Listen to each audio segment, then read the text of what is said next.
আসসালামু আলাইকুম। Hi guys, আমরা এখন আছি তিস্তা নদীর পাশেই ধান ক্ষেত, অর্থাৎ এই তিস্তা নদীর পাশেই এই জমিগুলোতে মৌসুম অনুযায়ী ধানের চাষ করা হয়, ধান লাগানো হয়েছে। দেখা যায় যে এবারকার ধানের বাম্পার ফলন হয়েছে। তো ধানগুলো ভালো হয়েছে। আমরা এই ধান ক্ষেতের এখানে আসলাম, দেখবো আমরা আশেপাশে কোনো কৃষক ভাই পাওয়া যায় নাকি, তার সাথে আমরা কথোপকথন করব যে আছে ধানের মৌসুমটা বা এবার ধানের ফলন আছে। কোনো লোককে অবশ্য দেখা যাচ্ছে না, ওই যে সামনে একটা ভাইকে দেখা যাচ্ছে। হ্যাঁ, আমরা এখন তার কাছে জিজ্ঞেস করবো। ভাই, কি অবস্থা, ভালো আছেন আপনি? আছি ভাই, ভালো আছি। হ্যাঁ, তো আপনার কি বাসা এখানে? হ্যাঁ, এখানে আমার বাসা ভাই। হ্যাঁ, তো এগুলো কি জমি আপনি আবাদ করতেছেন নাকি? হ্যাঁ, এগুলো তো আমি আবাদ সাবাদ করছি ভাই, আল্লাহর রহমতে। তো এই ধানগুলো তো এবার বাম্পার ফলন হয়েছে, তাই না? হ্যাঁ, একটু ভালো ফসল ভালো হয়েছে ভাই। হ্যাঁ, তো কি ধানের এখানে আপনি চাষ করছেন? এটা তো ইরি ধান কাটছি ভাই। আচ্ছা, ইরিশন না, ইরিশন না। তো আর কতদিনের মধ্যে এগুলো ধান কাটাকাটি করবেন?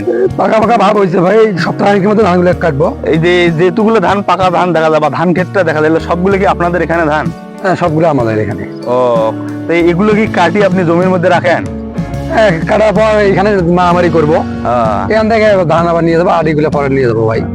ও, তো আনুমানিক কতগুলো জমি এখানে আপনার এখানে আছে? 7-8 বিঘে। 7-8 বিঘে। তো এই যে সবগুলো জমিতে কি একই ধরনের ধানের চাষ করা হয়েছে না, আবার ইরি ধানও গাড়ছি, আর 20 সোনা 20 গাছছি। হ্যাঁ হ্যাঁ, অনেকগুলো। এই যে এটা এক ধান, এটা ইরি ধান, এটা হচ্ছে এটা হচ্ছে সন্না, অনেক কয়েকটা ধান আছে গাড়ছি ভাই। ও, তো মোটামুটি ধানের ভাই ভালো চাষ করা হয়েছে। আশা করা যায় এই বন্যার কারণে যে ক্ষয়ক্ষতিটা মানুষের হয়েছে, তার চেয়ে এবারকার বাম্পার ফলনের একটা আশা করা যায়। কারণ এবারকার দেখা গেছে দক্ষিণ অঞ্চলের মতো উত্তর অঞ্চলে আমাদের তিস্তা নদী এলাকায় যেগুলো ক্ষয়ক্ষতি হয়েছে, এবারকার ধানের চাষ যতটা সাফল্যভাবে হয়েছে গতবার চাইতে আশা করা যায় এবারকার অনেকটা ভালো হয়েছে। এই ক্ষেত্রে আপনার কি মতামত? আমাদের এদিকে তো পানি আসে নাই ভাই।